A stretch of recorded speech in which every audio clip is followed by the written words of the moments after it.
अली की तरफ हसन ने देखा, हुसैन ने देखा, इतने में मेरे नबी की भी आंखों में आंसू आ गए। नबी बोले अली दोनों बच्चों को ले लो और बिलाल और काशा के कोड़ा दे दो। अल्लाह, दोनों बच्चों को अली ने पकड़ा। अब अब्बा जान से हाथ छुड़ा रहे हैं। अब्बा जान हाथ छुड़ा रहे। कहा अब्बा जान आज तक हमने अपनी माँ की आंखों में आंसू नहीं देखे, आज मेरी माँ की आंखों में आंसू थे, सैयदा फातिमा की आंखों में आंसू थे, और माँ रो देती आंखों में आंसू है। और कहा था बेटा जा नाना के ऊपर कुर्बान हो जाना, कुर्बान। अब्बा जान मेरा हाथ छोड़ दो, वरना माँ के आंसुओं का हक अदा नहीं कर पाऊंगा। अब्बा जान मैंने माँ को रोता हुआ छोड़ा। जब इतना सुना तो नबी की आंखों में भी आंसू आ गए। मेरी बेटी परेशान होगी। कहा बिलाल जल्दी से कोड़ा दे दो। जल्दी से कोड़ा दे दो। ये कोने वाले बच्चे अभी नहीं मान रहे हैं। जब तक इन्हें दो चार सुनाऊंगा नहीं ना, ये मानेंगे नहीं। क्योंकि मालूम है ना मुझे, इन्हें पता नहीं है तकरीर कितनी मेहनत से होती है, जलसा कैसे। इन्हें तो हर जगह मजा ही लेना बस। तुमने देखा होगा 10 मुहर्रम को करबला शरीफ में मेला लगता है ना, बिसात खाने की दुकानें भी लगती हैं। वहां पे लड़कियां जाती हैं बिसात खाने की दुकान में चूड़ी कंगन ये खरीदने, मगर कुछ लफंगे उन मेले में भी घूमते हुए नजर आते हैं। उन्हें कोई मतलब नहीं है दुनिया से, उन्हें कोई मतलब नहीं है। वो घूम रहे हैं सिर्फ मेलों में। उनके बाप ने ये नहीं सिखाया बेटा तू मर्द के छक्का है, तुझे क्या मतलब है। उनकी माँ ने नहीं सिखाया कि तू औरतों के मेले में क्या खरीदने जा रहा है, क्या करने जा रहा है। सिर्फ उसकी नीयत खराब है, उसकी नीयत में गंदापन है, नीच है, इसलिए जा रहा है कि किसी की बहन बेटी के कोनी लग जाए, किसी के धक्का लग जाए, किसी से आंखें टकरा जाए, बात हो जाए। इससे ये पूछो तेरे घर में माँ बहन नहीं है क्या? अगर ज्यादा शौक है अपनी अम्मा के जाके कोनी मार। अगर ज्यादा शौक है जिसके धक्का मारने जा रहा, उस पर्दे में अगर तेरी बहन निकलती तो तू क्या करता? अगर तेरी भतीजी निकलती, डूब मरने को चाहिए जगह। ये नौजवान मुबारकबाद के लायक है। कितनी मेहनतों से, कितनी काविशों से 10-10, 20-20, 100-100, 1000-1000 रुपए इकट्ठे करके, चंदा करके ये जलसा कर रहे हैं ताकि हमारे गांव में सुधार आए, हमारे गांव में अच्छी बातें हो। समझ में आ रही? इसलिए छांट के मौलाना लोगों को बुलाया जाता है कि आए और तकरीर करें। अगर तुम्हें मजा ही लेना था तो किसी भांड को बुला लिया होता। अगर तुम्हें यही सब करना है, अगर मजा लेना था तो किसी नचकइयों को बुला लिया होता। मजा लेते रहते, नाचते रहते। जाओ डूबो। तुम्हें मालूम नहीं है एक आलिम जब आता है और उसकी उस जुबान से अगर गलत निकल जाता ना तो बड़े बड़े मालदार, बड़े बड़े सुरमक कीड़े बीनते हुए नजर आते हैं। पता नहीं है अभी, मगर किसको बद्दुआएं दें? ये कौम भी हमारी, ये बच्चे भी हमारे, समझे, सारी चीजें हमारी। मगर हिम्मत बेटा, कोई भी काम, कोई भी बात ऐसी गलत नहीं होनी चाहिए। मैंने पहले तकरीर में कहता हूं, दुआएं कराई नहीं जाती, दुआएं ली जाती हैं। बद्दुआएं कराई नहीं जाती, बद्दुआएं ली जाती हैं।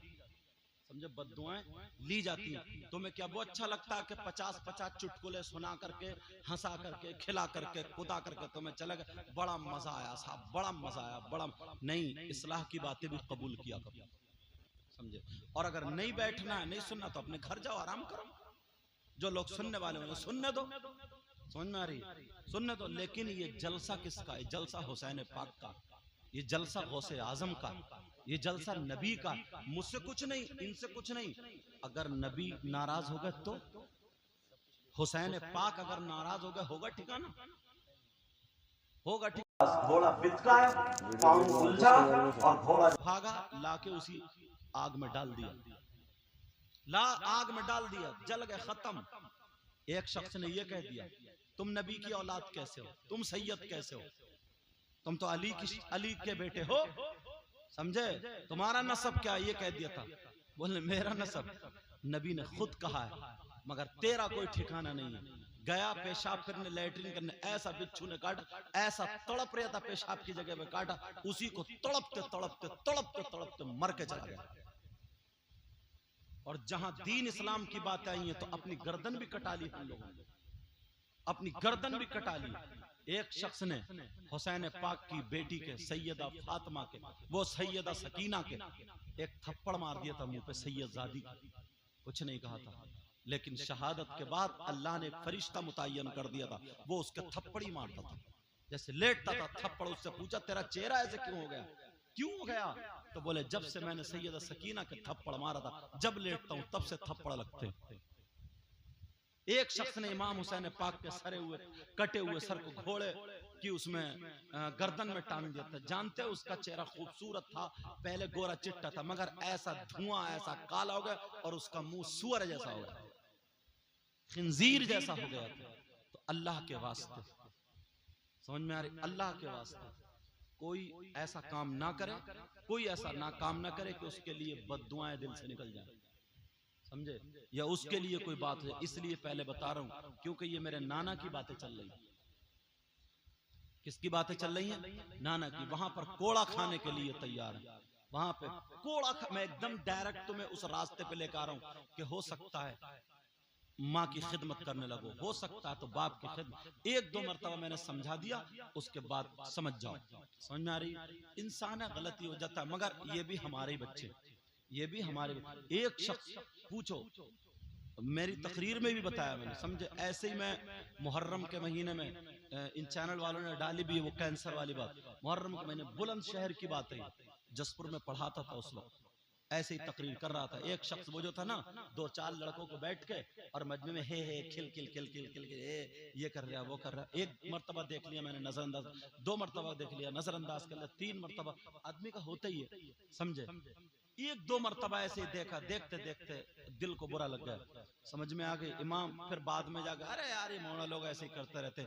मालदार था, पैसे वाला था, उसने दिल्ली से शादी की थी, लड़की जींस की पैंट पहनती थी, अपने प्यार की शादी की थी, उसने प्यार की शादी, समझे। 15 दिन नहीं गुजरे, अल्लाह ने उसके मुंह में कैंसर दे दिया।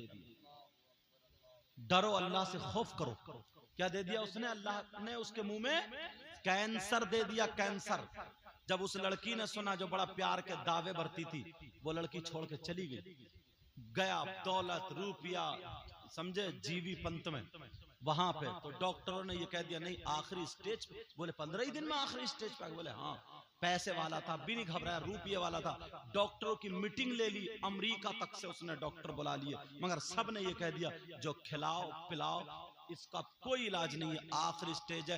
एक डॉक्टर था अमेरिका का, हिंदू, उसने ये कहा था, हिंदू था वो, हिंदू, उसने ये कहा था तुम्हारे यहाँ जो मस्जिदों में नमाज पढ़ाते हैं, तुम्हारे यहाँ जो कुरान पढ़ते हैं, तुम्हारे जो गुरु होते, गुरु, फकीर जो होते फकीर, वो अपनी लैंग्वेज बोल रहा था, कहा ये जो होते हैं ना, तुम्हारे यहाँ एक बुक होती है जिसको कुरान बोलते हैं, अगर उसने वो पढ़ के फूंक दिया, अगर वो उसने दुआ कर दी तो ही तुम्हारा इलाज हो सकता, वरना भी इसकी दवा कोई नहीं।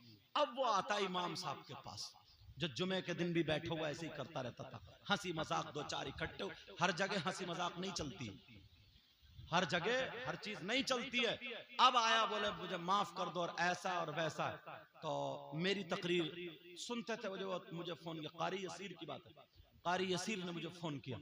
जैसे ही फोन किया तो मैंने कहा देखो अल्लाह ताला भी 100 कत्ल करने वाले को माफ कर देता, कोई बात नहीं है, माफ कर दो, समझ में आ गई। और हमने सब ने माफ कर दिया, कोई बात नहीं, वो भी हमारा मुसलमान भाई है और उसके लिए दुआ करो। तो उसने कहा मैं करूं क्या हजरत? तो मैंने कहा कुल औज़ु बिरब्बिल फलक और कुल औज़ु बिरब्बिन नास, उससे तौबा करा लो। उसने तौबा करी, 5 वक्त की नमाज के लिए कहा, और मैंने कहा हर नमाज के बाद कुल औज़ु बिरब्बिल फलक कुल औज़ु बिरब्बिन नास 11 मरतबा पढ़ के फूंक दो, रिलीफ मिल गया उसको, माशाअल्लाह। अब वो जब ठीक होने लगा, अब तो उसने कहा मैं शादी भी ऐसी करूंगा जो कोई गरीब की बच्ची हो। उसने मुझे फोन लगाया, कारी असीर ने बताया। मैंने कहा अगर तुम्हारे गांव में कोई बेवा औरत हो, उसकी लड़की अगर 35 साल की तकरीबन हो, क्योंकि तुम्हारी उम्र भी यही है 35-40 की हो गई, अगर कोई इतनी उम्र की लड़की हो तो रिश्ता ले जाओ, निकाह करा लो। एक गांव में बेवा औरत उसकी बेटी को कोई तैयार नहीं, क्योंकि अक्सर लोग दौलत के लालची होते हैं और जो है जहेज मांगा करते हैं। वो गरीब बर्तन मांजने वाली क्या देगी? उसने वहां पर पैगाम भेज दिया। जब पैगाम भेजा तो उसने कहा मैं तो तुझे एक कप चाय भी नहीं पिला पाऊंगी। कहा नहीं, मुझे निकाह करना और 2 सालियां थी। कहा मैं अच्छे से शादी करूंगा, वलीमा वगैरह, लेकिन खर्चा पूरा मेरा होगा, बारात भी आएगी, निकाह शान से होगा, मगर पूरा खर्चा मैं दूंगा। और उसने ऐलान कर दिया मेरी 2 सालियों से रिश्ता करेगा जो नमाजी हो तो उसको मैं घर दूंगा और 7 लाख रुपए उसके कारोबार के लिए दूंगा। मालदार था, पैसे वाला था।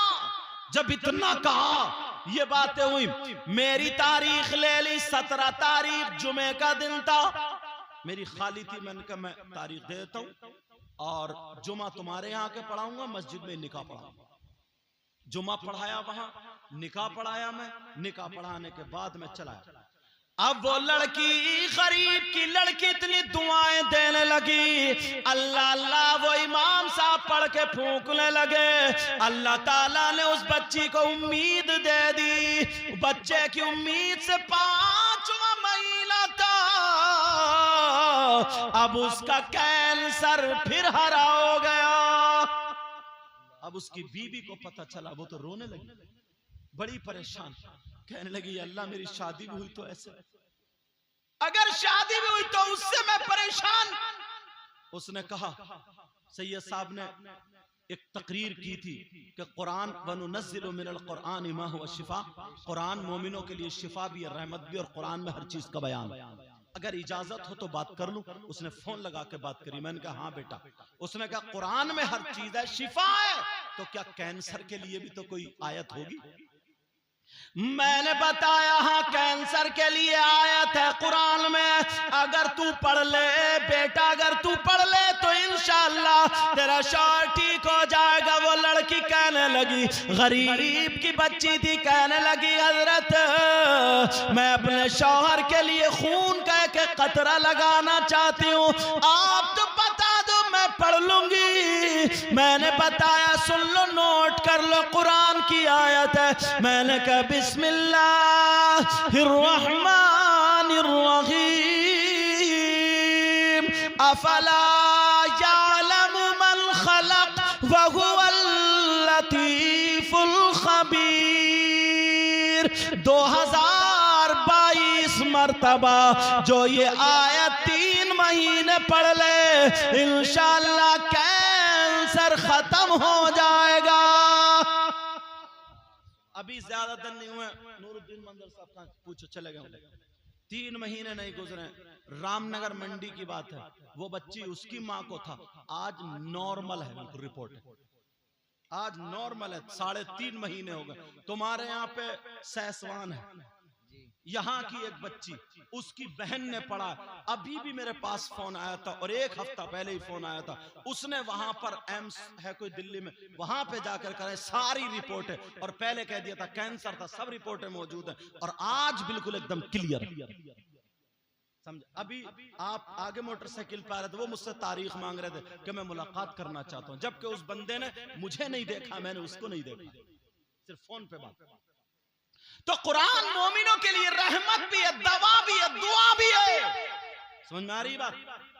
अब मैंने बता दिया, वो लड़की पढ़ने लगी तहज्जुद। उसने पूछा हुजूर कब पढ़ूं? मुझे क्या पता था इस हाल में, मुझे पता थोड़ी था, उम्मीद से बच्चे की। मैंने कहा बेटा तहज्जुद की नमाज पढ़ के पढ़ ले। बोले ठीक।